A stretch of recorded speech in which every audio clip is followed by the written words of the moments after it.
TTN खबर number 4। Delhi में BJP पश्चिमी बंगाल में ममता बनर्जी के अभेद किले को भेदने में सफलता प्राप्त कर ली है। अमित शाह आक्रामक रणनीति जमीनी पकड़ ली और लगातार बैठक ने बीजेपी कार्यकर्ताओं के लिए इस चुनाव को मिशन में बदल दिया। बंगाल में इस जीत के बाद पीएम मोदी आज भाजपा मुख्यालय से कार्यकर्ताओं को संबोधित करेंगे। साथियों, आज से बंगाल के भविष्य की एक ऐसी यात्रा शुरू हो रही है जहां विकास, अटूट विश्वास और नई उम्मीदें कदम से कदम मिलाकर चलेगी। मैं आज हर बंगालवासी को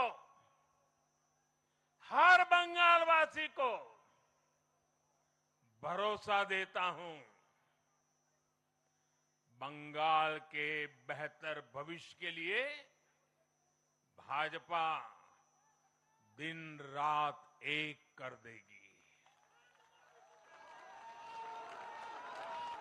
बंगाल में अब महिलाओं को सुरक्षा का माहौल मिलेगा, युवाओं को रोजगार मिलेगा, पलायन रुकेगा। पहली कैबिनेट में ही आयुष्मान भारत योजना को हरी झंडी दिखाई जाएगी और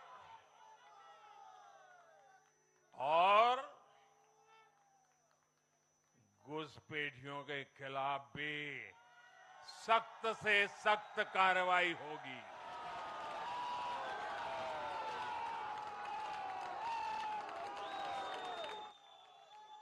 साथियों, इस महाविजय की दहलीज पर खड़े होकर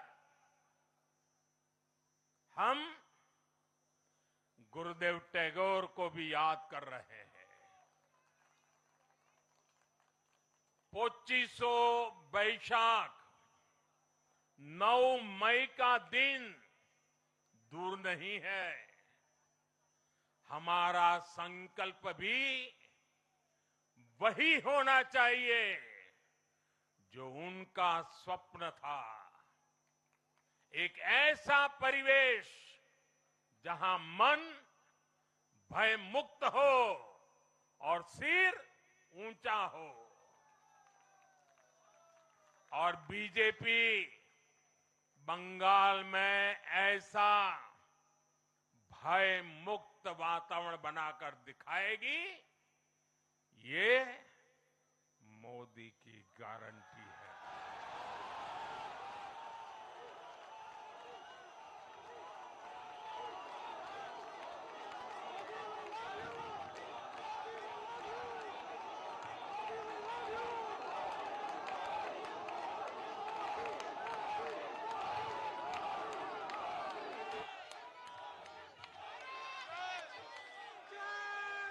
साथियों,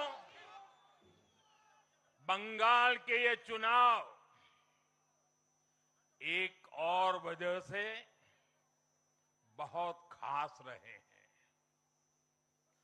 आप याद कीजिए, बंगाल चुनाव के समय कैसी खबरें आती थी। हिंसा, डर और निर्दोष लोगों की मौतें। लेकिन इस बार पूरे देश ने एक नई खबर सुनी। पश्चिम बंगाल में शांतिपूर्ण मतदान हुआ। पहली बार ऐसा हुआ कि चुनावी हिंसा में एक भी निर्दोष नागरिक की जान नहीं गई। लोकतंत्र के इस महापर्व में बंदूक की आवाज नहीं, जनता जनार्दन की आवाज गूंजी। पहली बार डर नहीं, लोकतंत्र जीता है। साथियों, आज जब बंगाल ने परिवर्तन के नए दौर में प्रवेश किया है, तो मैं बंगाल के हर राजनीतिक दल से एक आग्रह भी करना चाहता हूं। बंगाल में बीते दशकों में राजनीतिक हिंसा की वजह से न जाने कितनी जिंदगियां बर्बाद हो चुकी है। मेरा स्पष्ट मानना है कि आज से बंगाल की इस चुनावी जो आदतें फैली हुई हैं, उसमें बदलाव आना चाहिए।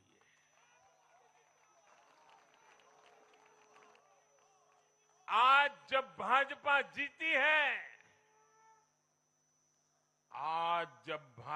जीती है,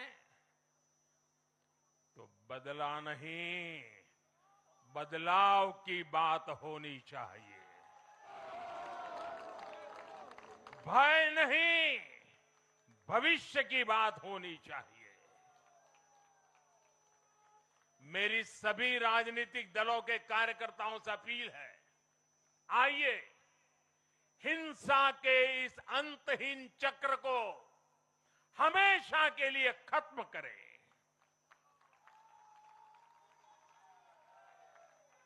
किसने किसे वोट दिया, किसे नहीं दिया, उससे ऊपर उठकर बंगाल की सेवा के लिए काम करें।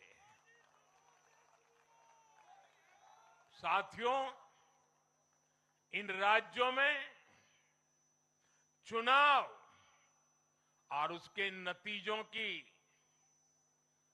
राजनीतिक एक्सपर्ट्स अपने अपने तरीके से समीक्षा कर रहे हैं, लेकिन इन नतीजों की एक और बहुत अहम बात है इनकी टाइमिंग।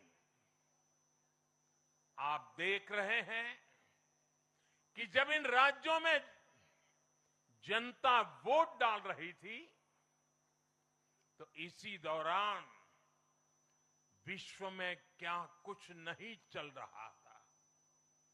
जगह जगह युद्ध के सायरन बज रहे थे, अस्थिरता और अराजकता का माहौल रहा, वैश्विक अर्थव्यवस्थाएं संकट में दिखी, और उस दौरान भारत का जन जन स्थिरता के लिए वोट दे रहा था।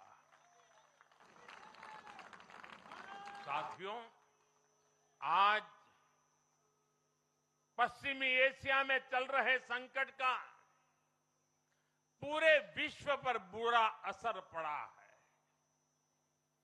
लेकिन भारत पूरे सामर्थ्य से इस संकट का सामना कर रहा है। इस चुनाव परिणाम ने भी दिखाया है कि भारत इस चुनौती में भी एकजुट है, एक मत है, एक लक्ष्य से संकल्पित है, और वो लक्ष्य है विकसित भारत। विकसित भारत का लक्ष्य लेकर के हम निकले हैं।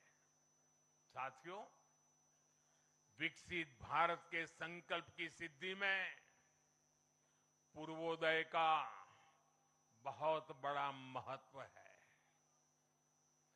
जब भारत समृद्ध था, आर्थिक, राजनीतिक और सांस्कृतिक सामर्थ्य के चरम पर था, तो उसके 3 मजबूत स्तंभ थे। ये स्तंभ थे अंग, अंग यानी आज का बिहार, बंग यानी आज का बंगाल, और कलिंग यानी आज का ओडिशा। कलिंग उस समय हिंद महासागर के समुद्री व्यापार का एक छत्र सम्राट था। कलिंग के बंदरगाह पूरे एशिया तक भारत के उत्पादों को पहुंचाते थे। वही अंग, सूत, रेशम और अन्य व्यापार के साथ साथ नालंदा और विक्रमशिला जैसे एजुकेशन सेंटर्स का भी हब था। और बंग वो सांस्कृतिक धरती थी जहां से भारत की आत्मा की आवाज उठती थी।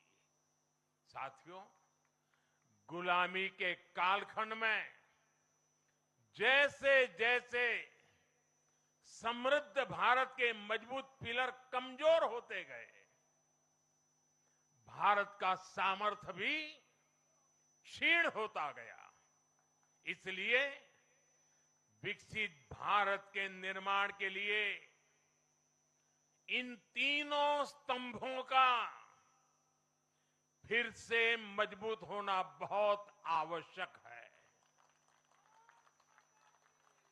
और मुझे बहुत गर्व है कि अंग, बंग और कलिंग ने इस महाअभियान के लिए बीजेपी को चुन लिया है, एनडीए पर भरोसा किया है।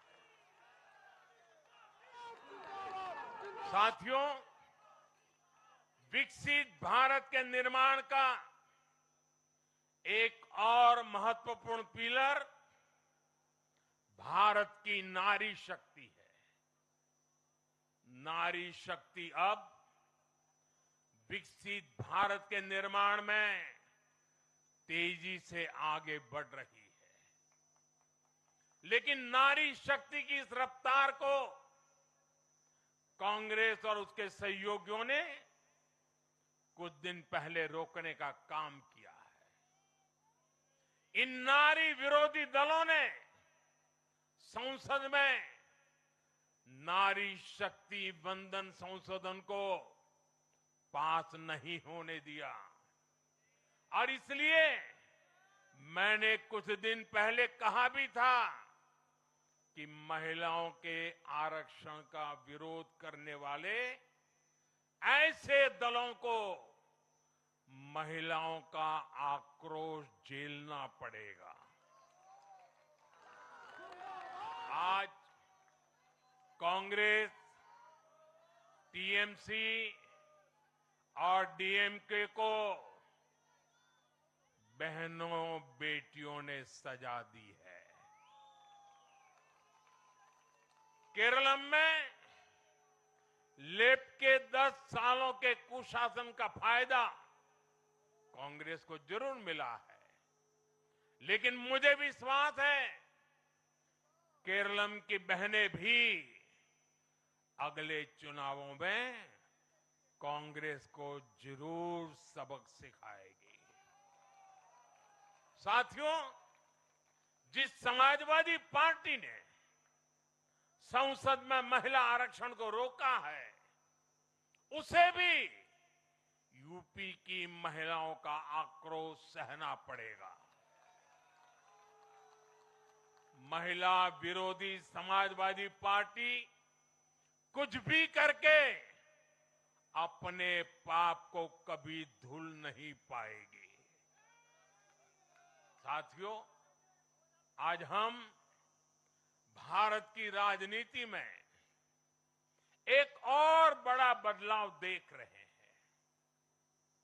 आज पूरे देश में एक भी राज्य ऐसा नहीं है जहां कम्युनिस्ट पार्टी की सरकार हो।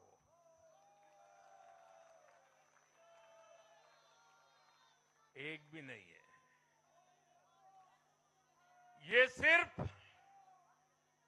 सिर्फ सियासत का बदलाव नहीं है, ये सोच का बदलाव है। ये बताता है कि विकसित होता हुआ भारत किस दिशा में आगे बढ़ना चाहता है। आज का भारत अवसर चाहता है, विकास चाहता है, विश्वास चाहता है। आज का भारत प्रगति चाहता है, स्थिरता चाहता है। और आज का भारत ऐसी राजनीति चाहता है जो देश को आगे बढ़ाए। लेकिन साथियों, दुर्भाग्य से आज की कांग्रेस बिल्कुल विपरीत दिशा में चल पड़ी है। ऐसे समय में